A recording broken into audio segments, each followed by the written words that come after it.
Welcome to the Intramural Sports 5-on-5 basketball captains presentation.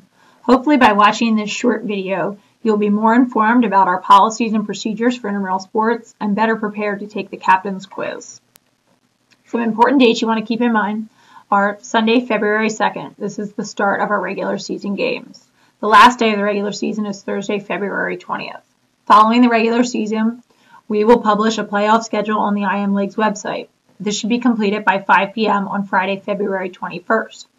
Playoffs will begin on Sunday, February 23rd. Please note that February 2nd is Super Bowl Sunday. Teams registered for Sunday leagues will be contacted individually regarding some unique scheduling on that date. Here's the contact information for the Intramural Sports office. We are located in the Armory just outside the basketball gym. Please feel free to contact us by phone or email. As a team captain, you're responsible for three main priorities. First and foremost, please make sure you're familiar with rules and policies regarding intramural sports and communicate those rules and policies to your teammates prior to your first game. Second, please make sure you regularly check your schedule, team standings, and league standings on the IM League's website, which can be accessed through our main CRS Intramural page. Finally, please make sure you respond to Intramural staff when they contact you regarding schedule changes, tournament structure, eligible players, or team conduct issues. Typically, the Intramural staff will contact you via email. This is a screenshot of our main Intramural Sports page. The yellow arrow points to other areas you should access on our Intramural page, including policies and sport rules. I highly encourage you to click through this website in order to familiarize yourself prior to taking the captain's quiz. On the night of your game, there's three things you should do before your game begins. First, check to see what court you're playing on.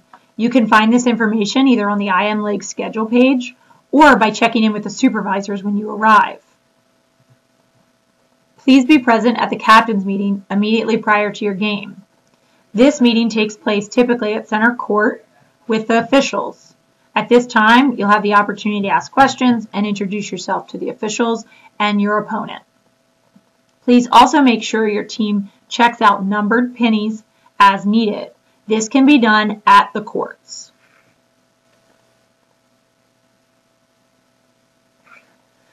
League and level categorizations are very important. Ineligible players can result in your team forfeiting a game. For the Fraternity A and B League, only those organizations approved with the Office of Fraternity and Sorority Life are eligible to participate. Each team member must be a registered pledge or active member. Alumni or graduate students are not eligible. Once an individual participates on one team, they may not move to another league or level within the same sport. The Men's A and B League and the 6 Foot and Under League are open to all university male students, including both undergraduates and graduates, except those who are participating in the fraternity or the Grad Fac Staff League. You may not participate on both a Men's A and B team, rather you must choose between one of these leagues.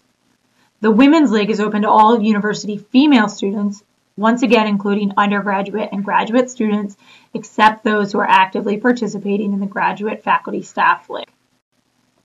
The Graduate Faculty Staff League is open to employed faculty, staff, and enrolled graduate students. It's open to men and women, except those who are actively participating in the men's and women's leagues. Undergraduates are not permitted to play in this league, and only in this league may a team have any combination of men and women. This league will play by single-sex rules. Co-ed rules are not in effect for the Graduate Faculty Staff League. It's very important that you communicate to your teammates that they must bring their University of Maryland ID to every game. They'll need this to access both the facility space, the Armory, and sign in courtside with our scorekeepers. If a teammate loses or fails to bring their university ID to a game, it is possible for them to use a one-time exception. This is one time per semester, not sport. A one-time exception may be used if your teammate's name is pre-printed on the score sheet and they have another form of photo ID with them, such as a driver's license or a debit card that has a picture on that card. Once again, you may use a one-time exception once per semester, not once per sport.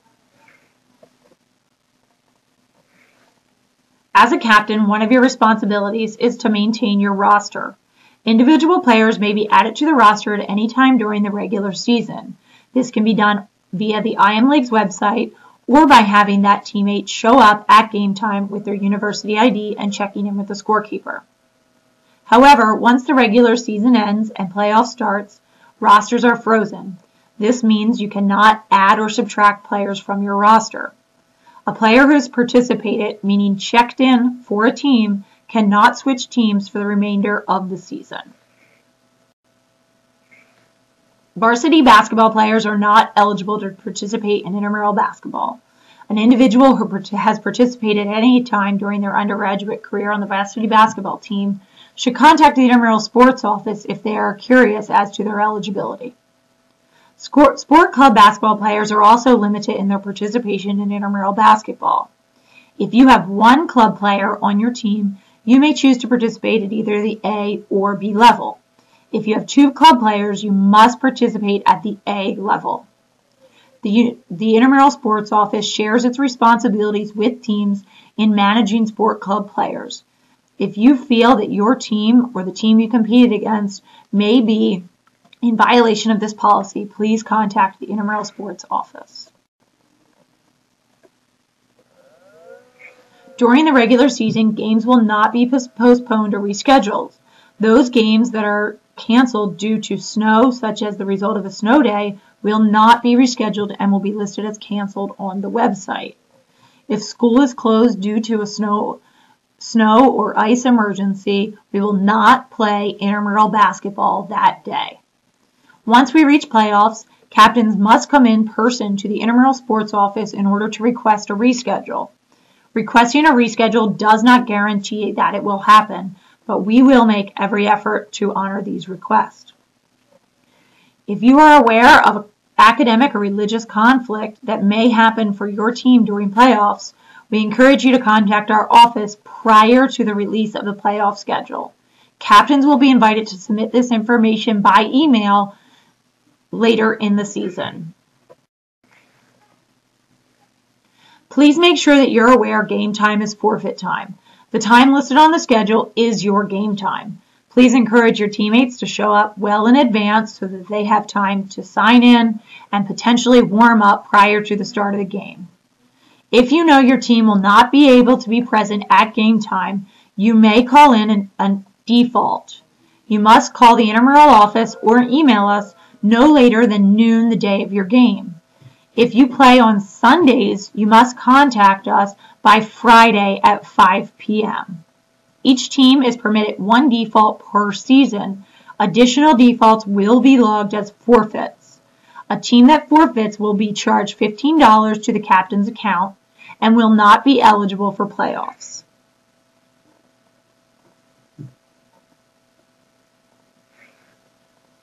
Every team, and specifically the captain, is responsible for the conduct of its players and followers. This means that fans, players, spectators are all under the rules of the game and can be issued technical fouls on behalf of the captain. If a team receives technical fouls, their sportsmanship score will be lowered. The officials will give you a sportsmanship score at the end of each game based on your performance. Teams that have an average sportsmanship score lower than a 3 during the regular season will not advance to playoffs. I highly encourage you to look over the sportsmanship policy on the Intramural Sports webpage for more information. It is the strong belief of our program that contests should not be won or lost on the field of play. We say this in regard to protest. Please make sure if you're protesting a call, you are doing so with the best sportsmanship possibly and not in an attempt to circumvent our rules.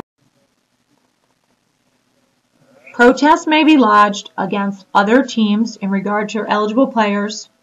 They may also be lodged against an interpretation of a rule. You may not, however, protest the judgment of an official. On the night of your game, The Intramural Sports Basketball program uses current National Federation of High School rules. A few things we want to point out are related to foul shots and timing, which will be on the next slide. No player may move into the restricted area on a foul shot until the ball hits the rim. This is different than college and NBA rules. Games will consist of two 18-minute halves. The clock will only stop during this time for protests, timeouts, and injuries. We will also stop the clock according to high school rules in the last minute of each half. Each team is awarded 3 timeouts per game. During the regular season, games that end in a tie will end at that time. We will not play overtime during the regular season. Please encourage your teammates to carry in their basketball shoes to be worn during play. This time of year, we see snow, mud, and salt carried in on the floor, which can result in unnecessary floor damage. Please also note that team members are not permitted to wear jewelry of any kind during intramural sports. Covering the item with band-aids or tape is not permitted. All players must have a visible number on their shirt. Additionally, no one may wear a black t-shirt, as this is the color of the officials' shirts. If a team or player wishes to check out jerseys, a t-shirt must be worn underneath that jersey at all times. When a player receives his or her 5th personal foul, he or she must leave the game. Technical and player control fouls are included in the personal foul count. If a player receives 2 technical fouls, he or she is automatically ejected from the game and must meet with the intramural sports director prior to further participation. If a team receives 3 technical fouls in one game, that game will end and the game will be recorded as a forfeit. A 1-and-1 bonus shot will take place on the 7th team foul, and a 2-shot bonus will begin on the 10th team foul. Team fouls are counted by half and cleared at halftime.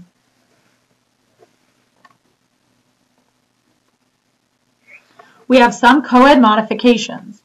In a co-ed game, a team must begin a game with 2 female and 2 male players. The 5th player may be of any gender. Also in a co-ed game, men's field goals are worth 2 points, and a women's field goal is worth 3. Outside the arc, a man's shot is worth 3, and a woman's shot is worth 4 points. When a woman is fouled on a shooting attempt, she will be awarded the equivalent number of foul shots for that particular shot. For example, if a woman is fouled beyond the 3-point arc, she will be awarded 4 foul shots. Please make sure, as I stated before, that your team is ready to play at game time. A team that arrives late or does not have the minimum number of players at game time will be issued a forfeit. A team may also be issued a forfeit if they're caught using an ineligible player, such as an individual who's participated on another team. A team will also receive a forfeit with 3 unsportsmanlike technical fouls in one game. All of these situations could result in a team's ineligibility for playoffs.